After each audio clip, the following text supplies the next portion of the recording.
The Forsus fatigue-resistant device is a unique appliance designed to achieve efficient Class II correction. It is composed of two main components, a spring module and a push rod. The spring module is attached to the upper first molars through the headgear tube, and the push rod is crimped onto the lower arch wire.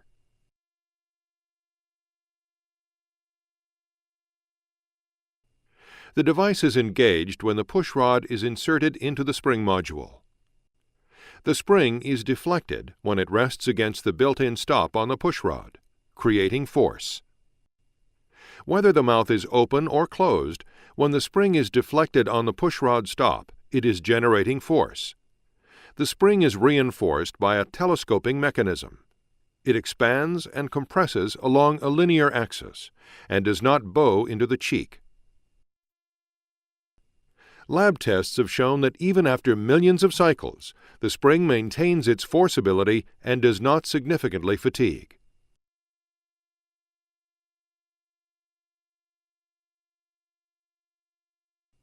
The result is an appliance that is easy to install and use, works consistently, and achieves Class II correction without requiring any form of patient compliance.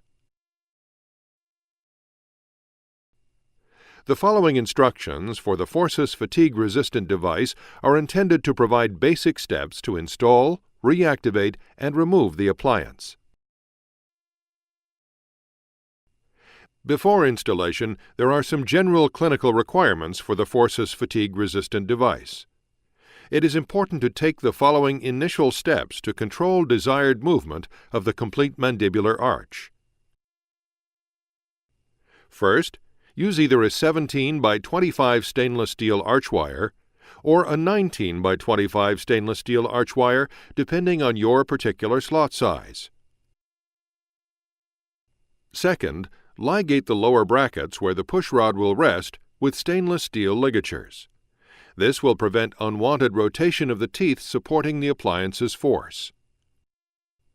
Third, the lower arch wire should be securely cinched to control anchorage and mesial flaring of the lower arch. Fourth, when using the Forsus EZ2 module, ensure before installation that it fits properly in the occlusal headgear tubes of the upper first molar buccal tubes. The EZ2 module is fully compatible for use with 3M Unitech occlusal headgear buccal tubes. The length, buccal profile, or contour of headgear tubes from other manufacturers may affect the EZ2 module's ability to stay engaged, warranting a test with the buccal tube itself before installation. Finally, it's best to measure for the proper push rod length before installing the spring module into the headgear tube. The objective is to select a push rod length that deflects the spring enough to exert force, but does not completely compress the spring when engaged. To measure the correct push rod size with the jaw in centric position, place the distal end of the measuring gauge distal to the headgear tube and the mesial end of the gauge where the push rod will be placed on the lower arch, such as against the lower cuspid bracket or the lower first bicuspid bracket, or optionally against a Gurin lock placed distal to the bracket on the arch wire. The appropriate size of push rod is indicated on the measuring gauge. Note that the push rods are in a left and right configuration and should be measured separately. If the measurement falls between two values on the gauge, select the shorter length as the initial push rod. With advanced preparation and measuring completed, installation can commence.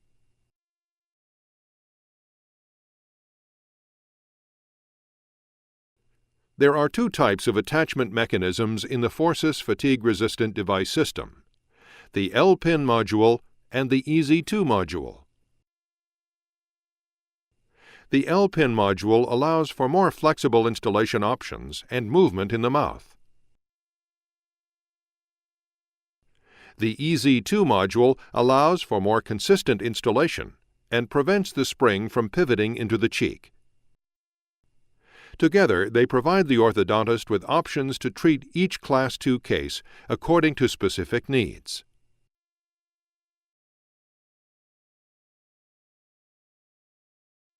To install the L-pin module, thread the L-pin through the eyelet in the universal spring. Then thread the L-pin through the distal entry of the headgear tube. Allow about 2 mm of space between the distal end of the buccal tube and the universal spring eyelet. Crimp the L-pin around the headgear tube and trim as necessary with a pin and ligature cutter.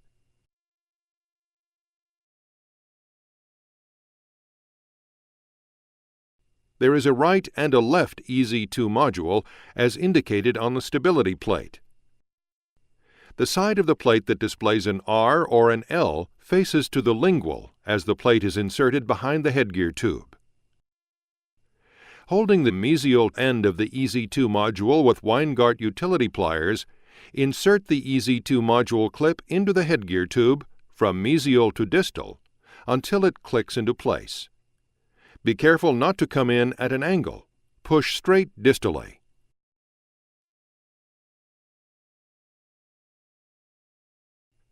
The push rods are available in different lengths and are selected based on the measured value during advanced preparation. After selecting the correct push rod, place the distal end of the push rod into the opening on the mesial end of the spring module. Then place the mesial end of the push rod onto the arch wire. As a final check for correct push rod sizing, with the jaw closed in centric position, make sure that the distal end of the push rod does not extend distally from the spring assembly and that the spring is not fully compressed, with approximately 1 mm of activation remaining. The spring assembly length after the installation should be 20 to 22 mm in length. If the push rod protrudes distal of the spring module, it is too long. In that case, select a shorter length of push rod. To secure the push rod onto the arch wire, simply close the mesial loop over the arch wire with the Weingart pliers.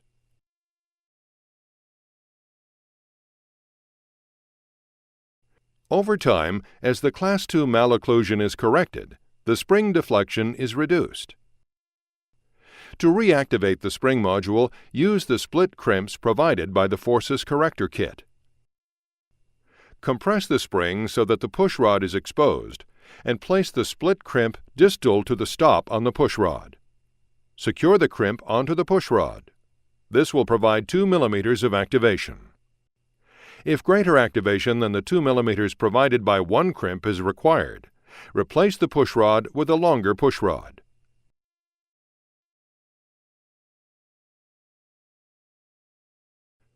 First, with the patient's mouth wide open, compress the spring and remove the spring assembly from the push rod. Then, for the L-pin module, bend the L-pin straight and pull it out of the headgear tube distally. For the EZ2 module, with Weingart pliers, grip the distal end of the EZ2 module clip and pull the EZ2 module in an occlusal mesial direction, opening the clip and pulling it out of the headgear tube.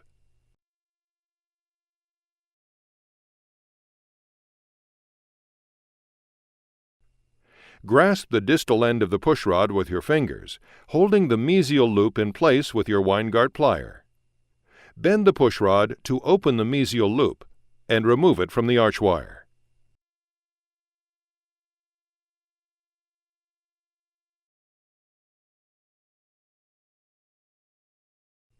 The Forsus fatigue-resistant device is designed to provide both chairside and treatment efficiency.